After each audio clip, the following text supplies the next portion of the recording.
meteorologist Alan Rose to take a look at our forecast. And I'm not going to lie, I'm thinking about the snow that they probably had up there after the snowmaking. Probably not the best conditions, but there's people who do not care. They just want to get out on their board and skis. Tony, I think Angela was a bit generous in that script calling it fresh powder for opening day. I would say a hard-packed, some groomers, kind of fun to play around with. But you're right, they barely got enough along with some snowmaking operations. And they're so skilled and talented, the snowmakers and groomers, about pushing snow around in the right spots. Such a science. Yeah, that's how they were able to open up. Down. Now, they could get a little bit of snow for the central and northern mountains today. We'll be on the windy side of this incoming storm, and that means a red flag warning in effect for parts of El Paso, Pueblo, and Huerfano counties. Please, on a day like today and any and all red flag warning days, avoid outdoor burning. Even a spark, which seems sort of innocent, could lead to a rapidly growing fire, especially with the dead grasses that become dormant this time of the year.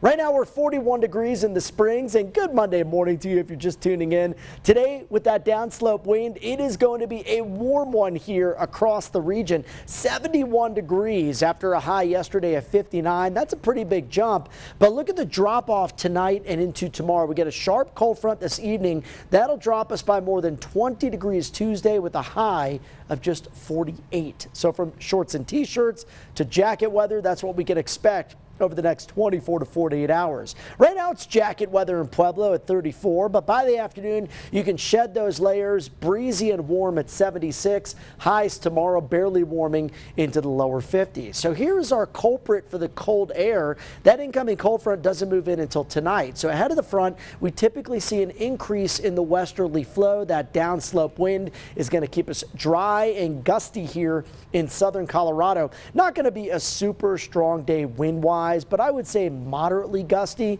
Wind gusts for I-25 up around 20 to 30 miles per hour. We could see some higher gusts, especially near those wind-prone canyons. And then tonight we get the leading edge of that cold front. That's going to bring in some breezy north winds tonight, especially for the eastern plains as we look towards Tuesday, still staying breezy to go along with that colder air. And here's what it looks like today. That cold front drops in tonight, so most of the rain and snow we'll see will be across northern Colorado, but can't rule out a few spotty showers east of the Palmer Divide out towards the Colorado-Kansas state line. On Tuesday, see the wind flow. It's going to be northerly, and that's going to help to bring in some of that cold Canadian air. Your highs tomorrow only warming into the 40s and 50s. All right, so today, savor and enjoy these warmer temperatures.